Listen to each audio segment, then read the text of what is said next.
y'all working hard, or you playing hard? Or You know us, we work hard, we play hard. Making sure.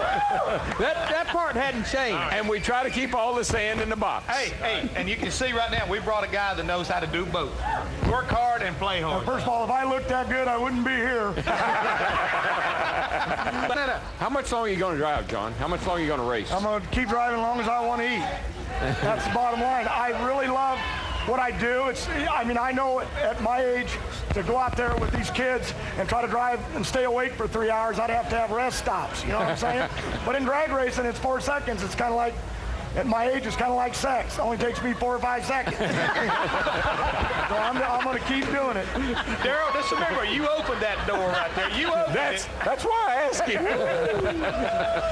John, hey, he's a nice one. I just want to bring something out. I found out, I did a little bit of research here about Daytona Speedway, and I found out that they actually raced drag cars here in the late 60s. You know, Ronnie Sox and that group right there, they actually raced here, DeLand. It's kind of a hotbed for drag racing. I mean, this is the center of speed. Yeah, and I was aware of that. You know, Wally Parks, our founder, created NHRA drag racing way back in the 50s, and I saw photos of him in his Plymouth right here in the sand.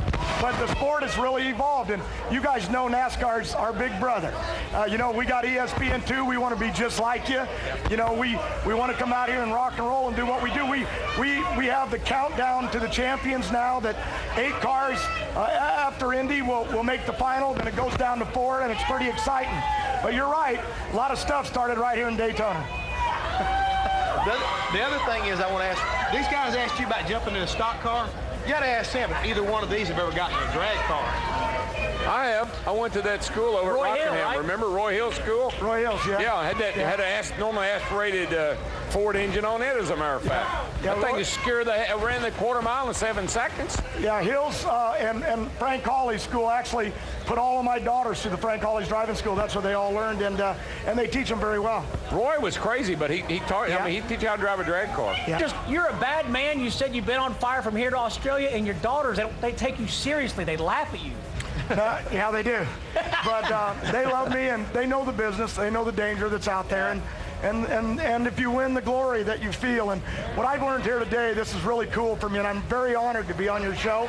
That I look at the fans out here. I get thirsty looking at all these Budweiser jackets.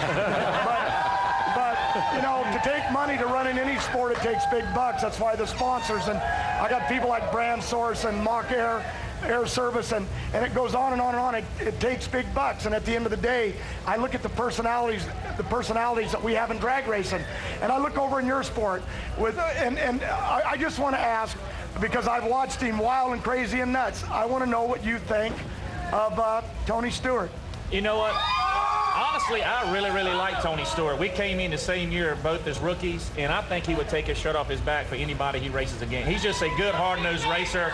That he's here to race. He's not here to make friends. He's not here to talk to the media every day. He's here to win races. And actually, I really like Tony as a person. I think he's a great race car driver. And what I like about him, and you can understand this as a racer, we all can, he races you how you race him. Yeah. If you race him like an idiot, he's going to race you like an idiot. If you give him plenty of room, he's going to give you plenty of room. So I don't have any problems. Yeah, Ashley said about Forrest, 30 years of experience in 30 seconds. She said, I can't think it. John, we want to say it was an honor to have you on our show, and you are welcome anytime. Anytime, yeah. Give him a big hand. Man. John, I've got to ask you, what did you think the first time you turned on a NASCAR race and you heard my man here go, boogity, boogity, boogity, boys, let's go racing? I didn't have a clue what he was saying, but I loved him because he speaks from the heart. And bottom line, NASCAR, I love drag racing, that's my roots, but bottom line, I love what you all do here, and I'm in awe of this, so just thank you for having me. Yeah, but the thing you don't understand, folks, do we not love what John Force does? I mean, you got fans over here just as much, as you say you are about us. I mean, the thing is, we love what you do.